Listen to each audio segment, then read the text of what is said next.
Hey guys, Saka here, and welcome to another Kerbal Space Program video. We've got ourselves a little bit of a problem. We have a Kerbal stranded in outer space. Unfortunately, I hit spacebar one too many times, so we are going to launch Bob into the sky to go save this guy. I didn't hit the spacebar on twice on purpose, and I could swear I only hit it once. But unfortunately, the capsule separated itself from the fuel stage, and he luckily was not in an orbit to where he'd come crashing down to the planet, so I had some time to organize this rescue mission. But as you can see, I'm using the same Soyuz rocket and capsule with nothing on it, which should improve this rocket's capabilities, not carrying all that extra stuff. Sure, it might have set Mir back a mission or two, but with these Kerbals able to be killed if they're not the big three, I definitely don't want to lose this guy. Launch profile, same as always. We are going up to 10,000 meters and keeping around 200 meters a second until that point, so we're not just spinning our tires in the atmosphere. And then at that point, we'll pitch over and get ourselves a circular orbit. And unfortunately, since the capsule is in a bit of an eccentric orbit, we'll have to catch him at a point where we intersect, and that can be easier said than done, because if my rocket's orbit is circular and my target's is not, I have to adjust my firing time. But by keeping a circular orbit around the planet, I maximize my chances of getting that intersection. 15,000 meters now, picking up speed, getting everything I can out of these engines. Luckily, he's got some snacks on board, so our Kerbal should be able to survive the next few hours while we stage a rescue mission. And how fortunate the Kerbals have another Soyuz rocket ready to go at a moment's notice in case something like this happens, which it tends to do in Kerbal Space Program. Almost to 800 meters a second now, and almost done with this first stage. And here we go. Fuel burns off, we let go of that second stage, get a clean separation, and off we go into orbit. So I'll see you there. Alright, here we go, just getting a little burn to adjust our inclination. Luckily, I don't think he had that vicious of an inclination, so it didn't take much to get us on plane. So there we go, we are on plane. Next step is to catch him and find a point in our orbit which we can intersect him. So we just move some maneuver nodes around and see, well, is this good? That's pretty close. Can we adjust our firing time? And then, oh, there we go. We catch him at nearly his apoapsis, which is good. And 11 kilometers. Let's see if we can bring that down. It's a very small target, unlike Mir. Alright, see if we can do better than that. 21, that's no good. How about we adjust the time? Oh, there we go, 2. And we can definitely work with that. So we've got our node set. We'll see you when we burn. Alright, a 230 meter a second burn is all we need to get up to his altitude. It would be efficient if we could catch him at his lowest orbit, that way we wouldn't waste fuel, but this will get us there and get us the job done. We're not even on that second fuel tank yet on the Soyuz capsule itself, so we're good to go. Halfway through our burn now, and this should get us close enough that we can see him and maneuver to him. And luckily he hasn't been turning on his own, so his battery should be good enough to help orientate our noses together, and then it'll be just like a Gemini mission. And that's why those docking tutorials are ever so important, just in case you need to stage a rescue mission. So how close are we now? 2. Then we can use RCS and see if we can get even closer. Let's just thrust, okay, 2.1, 1.9. It looks like 1.8, 1.9 is as close as we can get, which is good.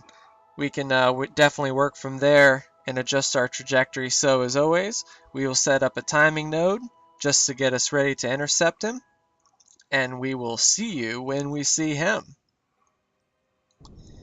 And there he is, 2.5 kilometers in the distance, and he's not traveling much faster than we are, luckily, so it's a small burn to slow down and get a parking orbit. He's at 2 kilometers now, almost running exactly parallel.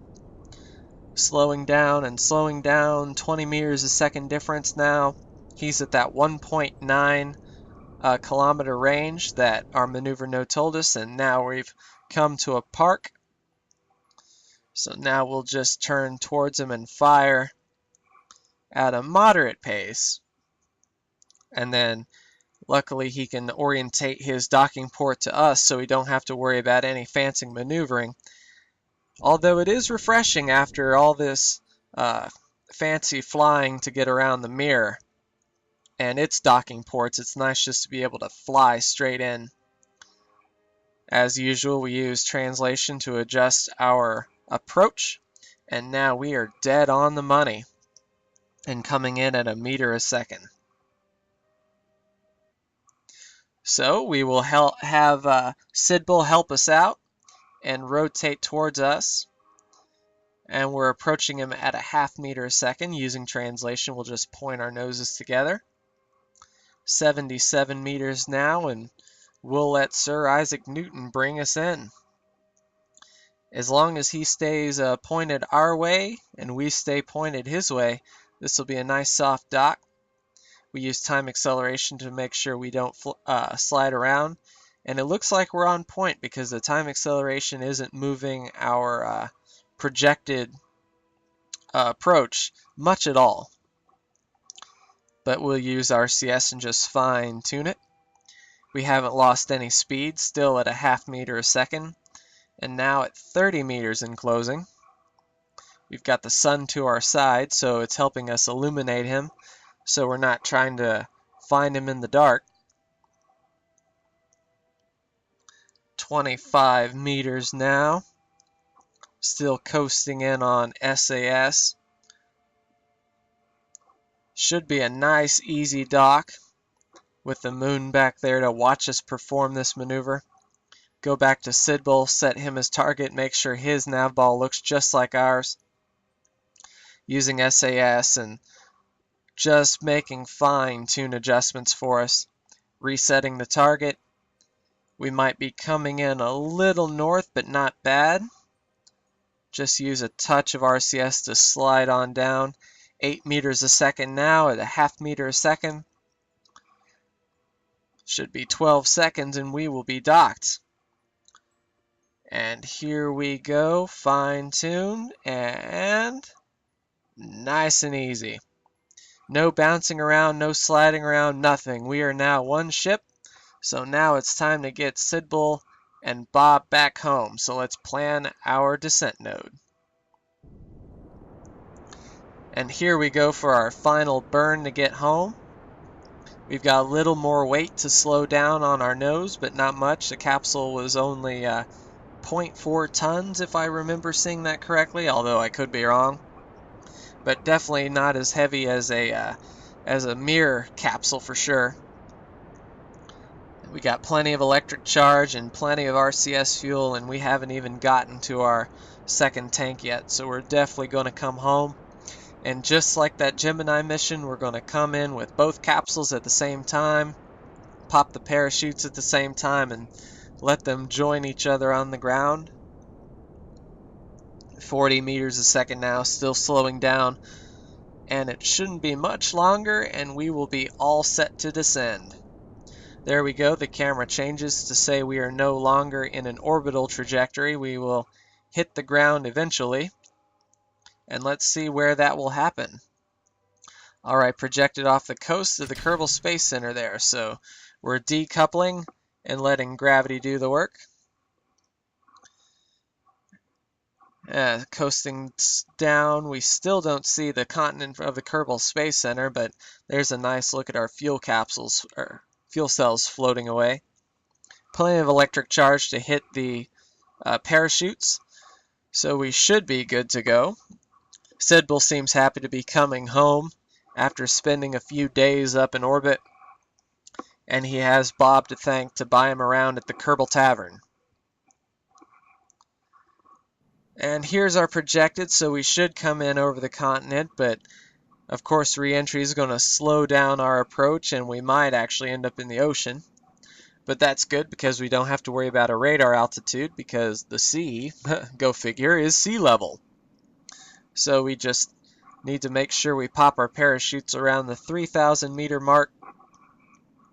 And I don't know where our fuel cells are going, but hopefully they're not going into a populated area. Slowing down almost down to 1,000 meters a second, using time acceleration to get through re-entry and get into the thickest part of the atmosphere where we can open our parachutes and let them get their fullest extent. Now we're nose diving, approaching terminal velocity in this thickest part of the atmosphere. So now it's just a matter of opening the parachute. So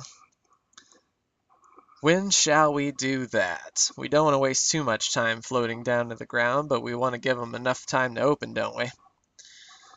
Well, there we go. 4,500 meters, and no, we don't want to control from here. We want to undock. And then the capsules will flip around, heavy side down, and our Kerbals are coming down together. It looks like Sidbal will hit the ocean first, followed by Bob.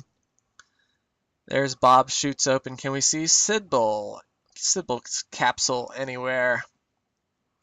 Doesn't appear so, but I bet if... Oh no, Sidbal's in the wrong seat. Well, dang. Well, looks like it's up to Bob to look out the window for us. Okay, now now they've evened out. So I bet Bob and Sidbal can see each other now. Go back to Bob. Take a look out Bob's window. Do a little rotation, see if we can see him. Oh, there's parachutes tangled up, and there's the capsule. Nice re-entry burn on those ports, and we're actually beating him down to the ocean, so we can take a look at the docking section that these capsules are connected to. And there's the port. Nice, I've never seen one up close before. Certainly not this close. At this point, I'm wondering if Sidbal's capsule is going to smash into Bob's once they hit the ground, or the water in this case, as it's kind of pointed over it, but maybe, maybe not. I guess we'll find out in 10 meters. Nope. Just barely clears them, and we'll touch down both capsules. Hooray, our Kerbals have made it. Let's get Bob out and swim over to his buddy and make sure he's alive in there. From the screens it shows he was alive, but can't be too careful. Are you okay in there? Let's see if we can see from inside. Nope. I guess we'll just join him on the outside, but next time we'll finish up Mir. This has been Saka. Thanks for watching. We'll see you next time.